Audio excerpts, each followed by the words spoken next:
पचारि कोन तो स्त्री जो मर्चुर के जीव जानि जो पीएम हो बोली नहीं तार आर के गाड़ी ना दी तो तू अछ आर पचार थिले पचार मारी भाषा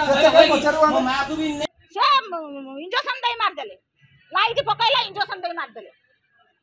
इंजेक्शन देला लाइट पकै की मार देले लाइट पड़िया अभर्सन करिया को मारछि लाइट पड़िया आवश्यक कोन अछि लाइट पकैला इंजेक्शन दे की मार देले मेडिकल रे डाक्तरन को चिकित्सा अवहेलारू स्वामी और सासू को आखि सामने चलीगला जड़े गर्भवती महिला जीवन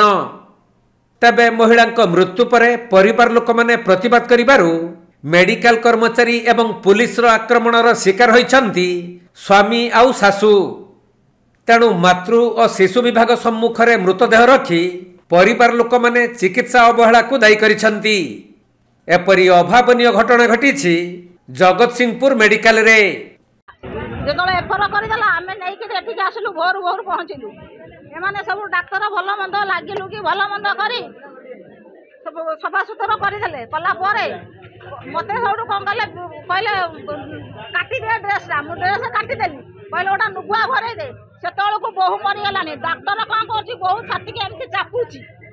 मुझे एमती चापुची कौन चापिला एमाने सब कौन कर थाना वाला पुआ को मोर नहीं भाषा भाषा कहीकि अश्लील भाषा कहीकि मरामरी कर मो पुअर पिठिरे चिन्ह दाग थाना को नहीं गले पुणी थाना रू नहीं आसिले मु बही मेडिकल भितर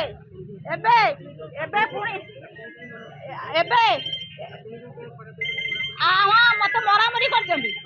मत मरामरी भितर मेडिकल स्टाफ मत सब मरामरी कर मैडम मैंने सब मरामरी कर मत टाणिकी भिड़िकी धरले मो पुआ को साढ़े थाना वाला टाणिकी भिड़िकी धरले क्या पचारिक लाश उठाऊँ मेडिकल नहीं पलाऊले मो पुआ जोर जबरदस्त कर माँ पुआ भिड़िकी धरियार ये लाश अच्छी पब्लिक भाई मैंने सब कहियार पदे अधे कहियार बॉडी अच्छी से इंजेक्शन दे मारदेले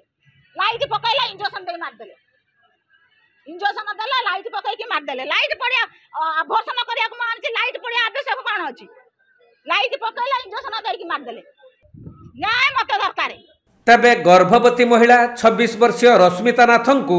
तांको स्वामी दीपक और सासू प्रथमे पारादीपर 18 बांकी मेडिकल को नैथिले किंतु सेठारे रश्मिता स्वास्थ्यावस्था गुरुतर हेबारु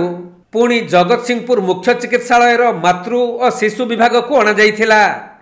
परे रश्मिता को लेबर रूम को निया जाइथिबा बेले सही ठारे ही तांकर मृत्यु हेबा परे तांको स्वामी दीपक को कटक मेडिकल को नहीं जिबा पई कुहा जाइथिला हेले स्वामी दीपक स्त्री रश्मितांकर मृत्यु हो जाइथिबा देखिबा को पाई से एहार प्रतिवाद करिथिले जेउथि पई मेडिकल कर्मचारी और पुलिस कर्मचारी माने स्वामी दीपक और रश्मितांको सासू को माड़ मारिथिबा अभियोग होईछि सेपटे चिकित्सा अवहेलारू स्त्री रश्मितांकर मृत्यु होइथिबा तांको स्वामी दीपक अभियोग करिसंती। मो स्त्री नाला रश्मिता नाथ मो स्त्री 4.5 मासर प्रेग्नेंट थिला काली राति रे माने किछि असुविधा एमती हबारू माने छुआ नष्ट हो जबारू मो आमर पारादीप जो 18 बांकी मेडिकल अच्छी सेठी नहीं चेकअप करने सेठू जो चेक नहीं गली सेठी डॉक्टर ये जगतसिंहपुर रिफर करदे जदि भी रिफर करदे एटिकी तार एठी आसी 4टा 5टा भोर पहुँचलु पहुँचिक डॉक्टर भी थे डॉक्टर को देखलु देखला मत तो विदा आज्ञा से नाटा मुझे होहाल जापारे चिन्ही अच्छा ऊपर अच्छा से देखलु मत तो प्रवेश कले मोर बाहर रही बो तार माँ तार भितर रहा तार किसी समय पर माँ को कौन कले माँ थिला से वाश फाश करमी करा कथा वाश फाश करके बास रही माँ को कौन कले विदा करदे कहले तुम बाहर को जाओ जो माँ बाहर को पलि आला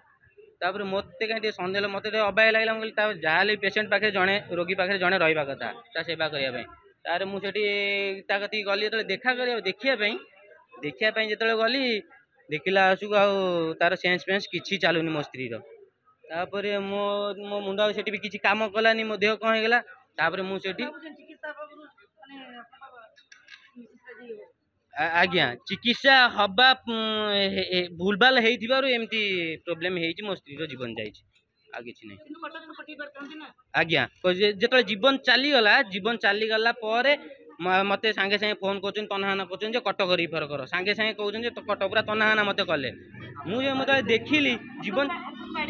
मते थाना स्टाफ बाड़ेले मो माँ को बाड़ेले जो आमर मेडिकल जी स्टाफ अच्छे सब बाड़ेले नर्स फर्स से ऊपर जी थे वार्ड में बाड़ेले तार मते थाना स्टाफ मते से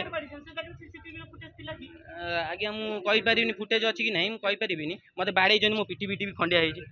जगतसिंहपुर जिल्लारू वैष्णव रावलଙ୍କ रिपोर्ट कोणार्क लाइव।